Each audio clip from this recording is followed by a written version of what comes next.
Here we want to discuss an idea that relationships change and grow as people change and grow. If two people in a relationship are not changing and intentionally growing and developing and improving themselves, then we would be unwise to expect a marriage to grow and mature and strengthen, all right? Because a marriage is made up of two different people.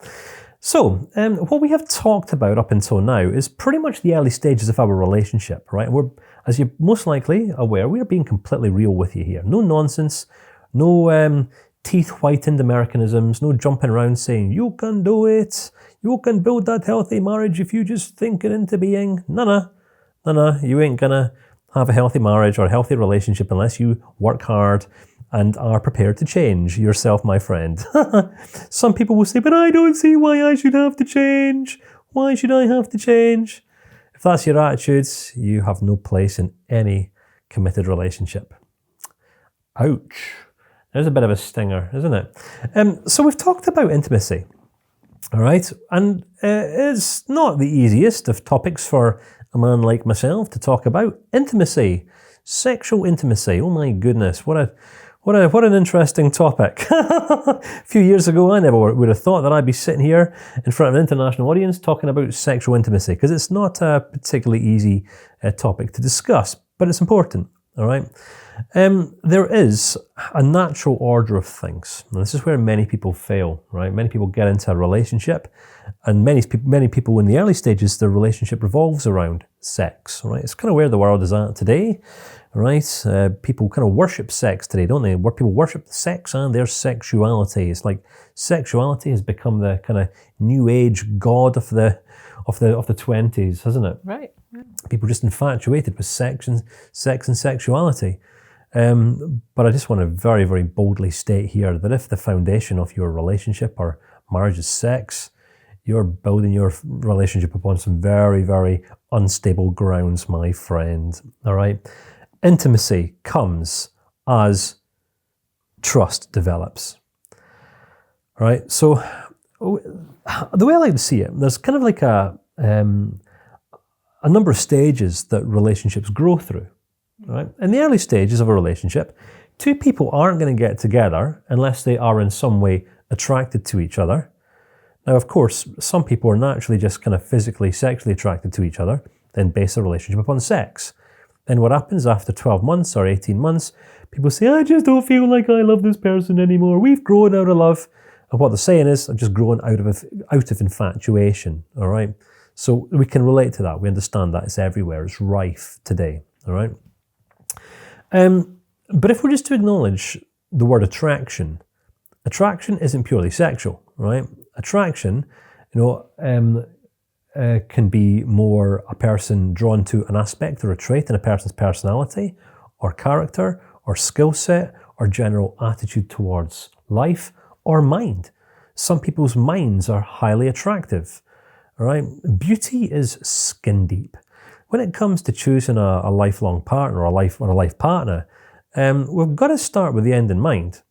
And what I'm saying here is we've got to consider, is this person someone that I could picture myself sitting next to when they're 85, their whole body has drooped south, right? The hair's gone grey, their teeth are falling out, they're hard of hearing, saying, what would you say, pardon? Or something like that. Because attraction's a youthful thing, isn't it? You know what I mean?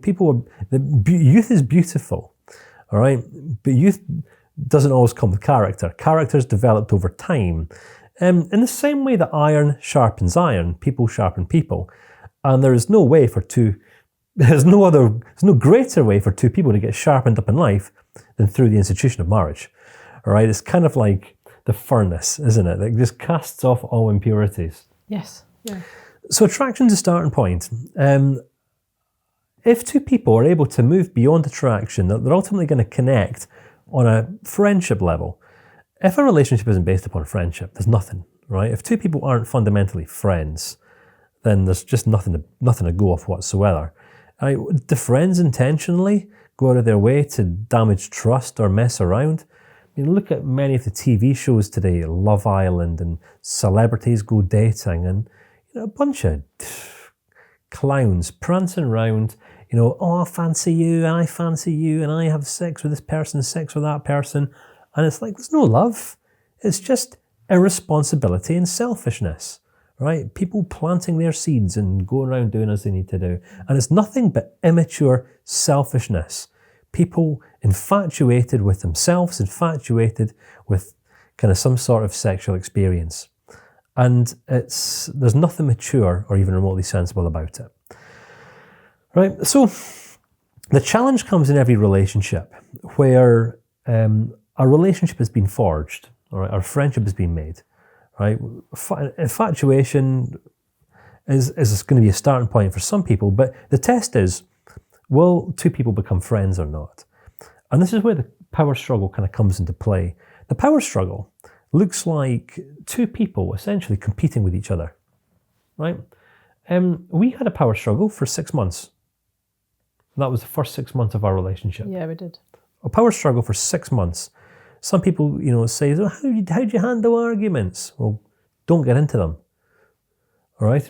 Choose something greater than competing with your spouse or your partner. Seriously. All right? Children squabble. Children bicker. Children argue. Mature adults talk things through. Mature adults look for ways to collaborate and resolve problems. That's what mature adults do. All right? The shoe fits, wear it. So power struggle is a choice, right? And we've seen it. We've seen it in some couples, in their 50s, 60s, even 70s, and they just argue and bicker with each other all day long. And there's no intimacy, and there's no respect. And they don't communicate with each other in an honouring way, and there's a pretty good chance that you'll have seen this as well. Power struggle, some people accept as normal married life. That's not normal married life. It might be for some people, but it's not the best, right? Power struggle is not even second best. Power struggle is kind of like coming in last place in the relational success series, all right? Power struggle is just two people at loggerheads, right? There's some things that I want. There's some things that you want. I don't care about what you want. You don't care about what I want. Your number one priority is your preferences and me meeting your needs, and my number one priority is my preferences and you meeting my needs. Just kind of using each other in a way, isn't it? Kind of using each other in a way. And this is power struggle. I'm using you to get what I want, and you're using me to get what you want. Mm-hmm. How many relationships do you know that live in this way? It's not until two people move beyond and grow out of this childlike need to control each other, which is all an argumentative-based marriage is. It's just two immature people's needs to control each other, manipulate each other. It's only beyond power struggle that two people can enter into a place of acceptance. And this is kind of what we want to talk about here, all right? It's the sweet spot, right? It's stepping into the sweet spot, right? You're not going to find any peace in your marriage. You're not going to find connection in your marriage. You're not even going to you can't step into unity until you have learned to accept this other person, warts and all. Yeah, that's really true. And that acceptance stage is crucial. It's about me accepting you for your warts, as you rightly say, you accepting me, and both accepting that we're living for something greater than just our own selfish needs here. We're actually both committing to the marriage, which is about both of us. It's about me understanding your perspective and you understanding mine, so that we can actually work together. And yeah, that acceptance is crucial. To get over that power struggle, it's about acceptance, yeah. So what is the acceptance? Because some couples,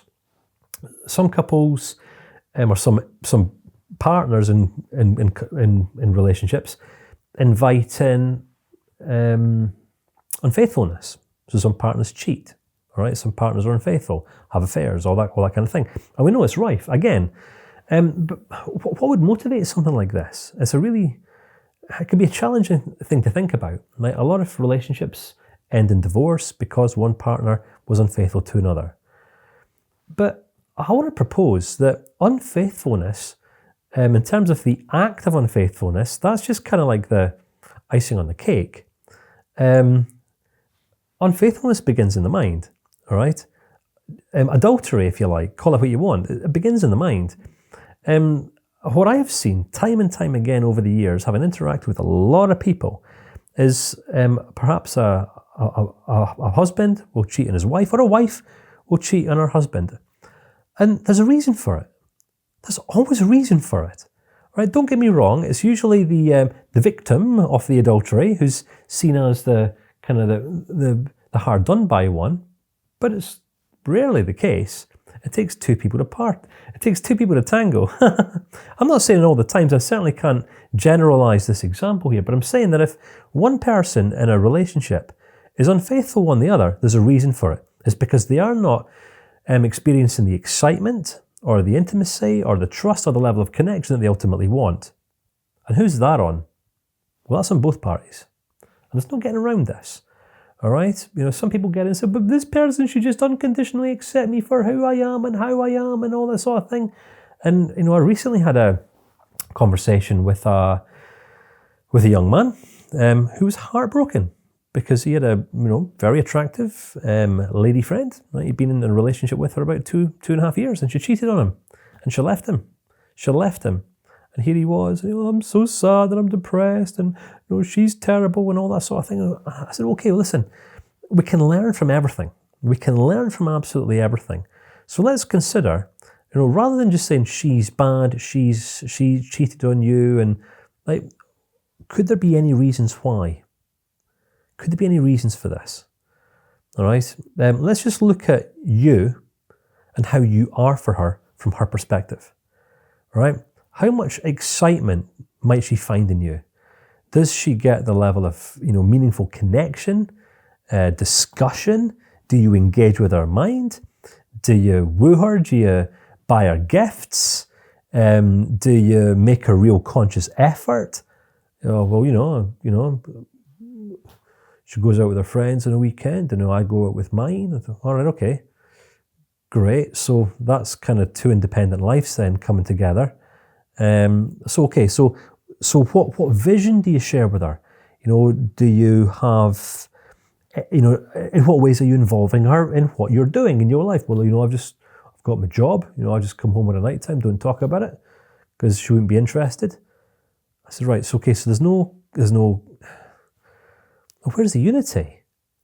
Where is it in this relationship that she might find excitement or engagement? What would inspire her in this relationship? I'm just maybe not good enough. All right, everyone has standards, everyone has natural preferences, and it's not okay to get into a relationship and just say, I should just be accepted for the way that I am. That's not acceptance, that's not what we're talking about here. All right, that's self-centeredness. All right, if two people are not committed to the process of changing and growing and improving in a relationship. It's true. And actually, you know, what you're talking about here is the fact that people get bored.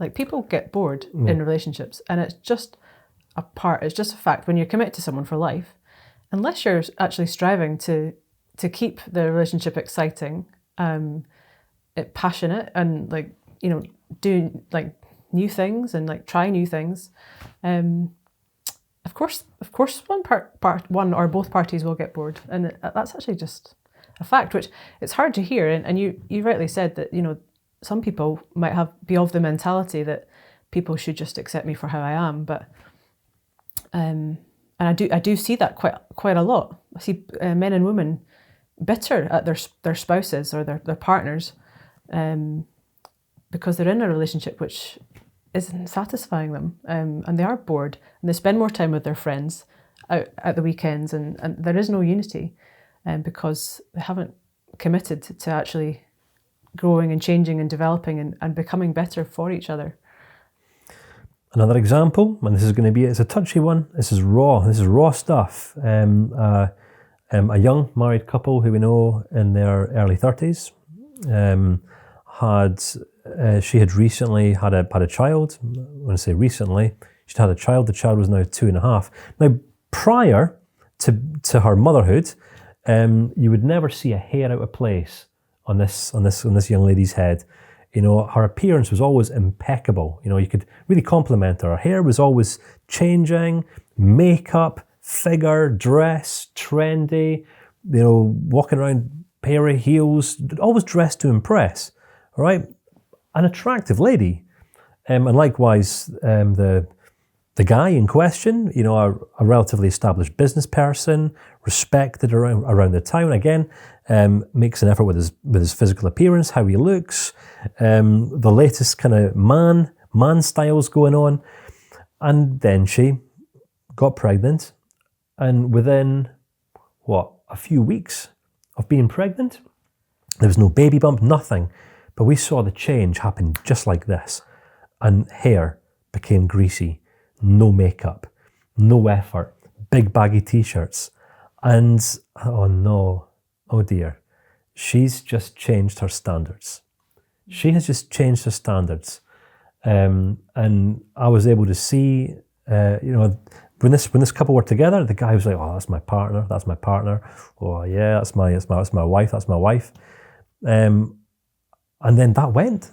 She decided that it was appropriate to stop making an effort on her physical appearance, and then the spark died. The spark died, and that was it. It happens, right? Unless two people are committed 100% each. You can't take your foot off the gas with this. You can't. Your partner can't take the foot off the gas. If you take your foot off the gas, your partner takes the foot off the gas, it's going to come at the cost to you or them. Right? That's it.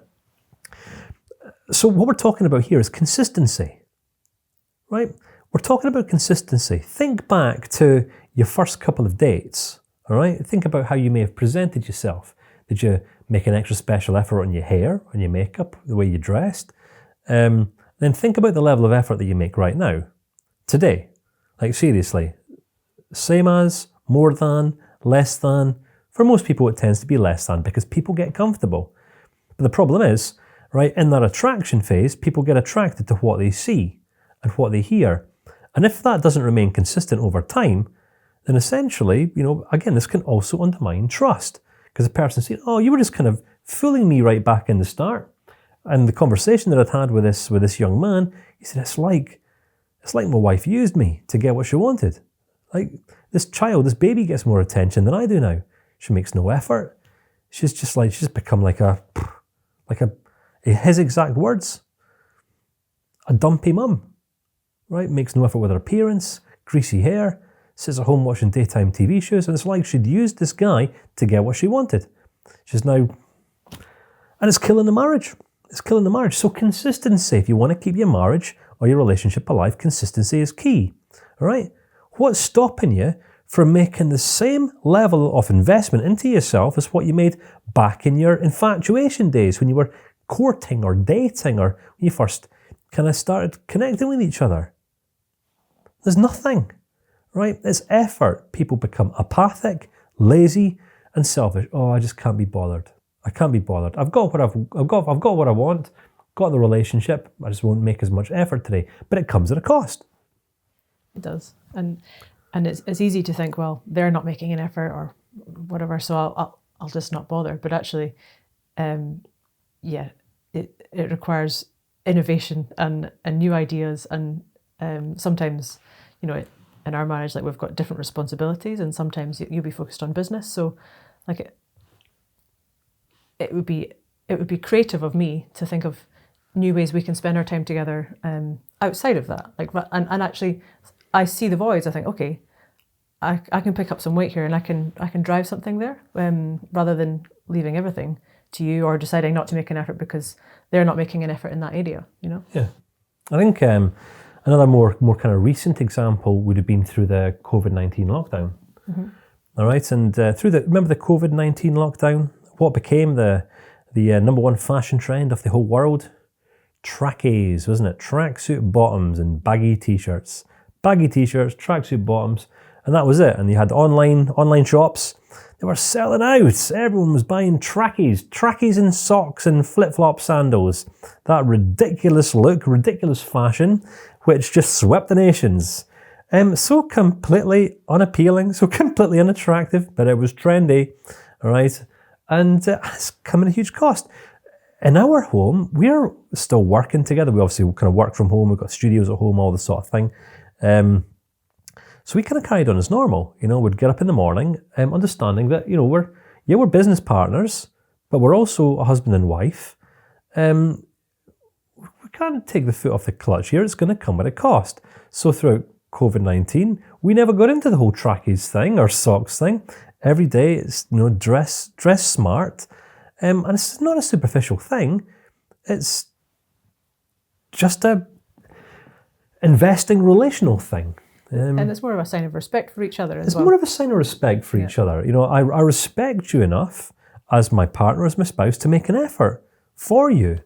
I don't have to. I might not even want to, but I choose to. It's just a sign of commitment. And this is kind of like the latter. We've talked about kind of some of the stages of relationship here, right? Starts out with kind of attraction, then we kind of develop a sense of acquaintance, might go through power struggle. We break through power struggle by accepting each other over time. There's got to be consistency, otherwise there's no basis for trust. And it's only once we realise what it is that we can trust each other for, can we really commit to each other. And it's only with that strength of commitment, which is essentially unity, that intimacy just becomes completely alive. But it requires effort, it requires hard work. You can't just be pointing finger at the other person saying, you need to change, you need to do this, you're not doing this right, you're not doing that right. That's just completely dishonouring. Yeah. It's got to be a unified and agreement-based. It's true. And if just to be totally honest, like if our sex life, our intimacy now is much better than it ever was in the early days where it was a new relationship, and there was some level of excitement there and attraction. I'll say there's still attraction there now, but our intimacy is much stronger now because there's a good trust between us and we're actually friends, whereas that wasn't the case in the early days. We actually enjoy the relationship. Relationship first. Everything else just becomes icing on the cake.